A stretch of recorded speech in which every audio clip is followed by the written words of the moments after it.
Donald ট্রাম্পের কঠোর সমালোচক হিসেবে পরিচিত জেমস ডেভিড ভ্যান্সি ভাইস প্রেসিডেন্ট পদে পেলেন চূড়ান্ত মনোনয়ন। একসময়ে সাবেক প্রেসিডেন্টকে হিটলার হিসেবেও আখ্যা দেন ভ্যান্স, অথচ তাকেই নিজের রানিং মেট ঘোষণা দিলেন ট্রাম্প।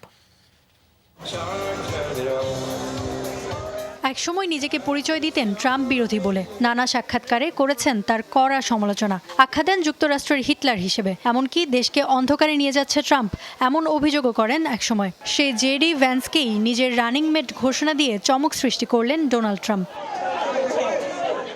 যদিও 2022 সালে ওহাইওর সিনেটর হওয়ার পর থেকেই সুর পাল্টাতে থাকেন ভ্যান্স। একসময় বিরোধিতা করলেও নানা ইস্যুতে ট্রাম্পকে জোরালো সমর্থনও দিতে শুরু করেন তিনি। রানিং মেট নির্বাচিত হওয়ার পর ট্রাম্পকে হিটলারের সাথে তুলনা করার বিষয়টিকে নিছকই রসিকতা আখ্যা দেন।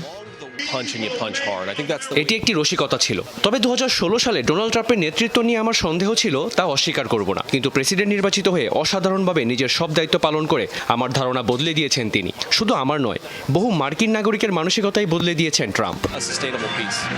ট্রাম্পের এই পছন্দ একেবারেই অবাক হওয়ার মতো নয় বলছেন বিশ্লেষকরা। ভাষ্য, অভিজাত পেশাদার এবং পারিবারিক পটভূমি থাকায় ভাইস প্রেসিডেন্ট হিসেবে ভ্যান্সকে বেছে নেওয়া খুবই স্বাভাবিক। এটা একেবারেই অবাক হবার মতো কোনো বিষয় নয়। কয়েক সপ্তাহ ধরেই ট্রাম্পের রানিং মেট হিসেবে উঠে আসছিল জেডি ভ্যান্সের নাম। বেশ অভিজাত রাজনৈতিক ও পারিবারিক পটভূমি রয়েছে তার, যা তার গুণ হওয়া সত্ত্বেও এর কারণেই অন্য অনেকে তার সমালোচনা করতে চান। রাজনীতির পাশাপাশি সাহিত্যিক হিসেবেও জনপ্রিয়তা রয়েছে ভ্যান্সের, আবার গর্ভপাতের বিপক্ষে থাকায় রয়েছে সমালোচনাও। ইফাত আরা খন্দকার, যমুনা নিউজ।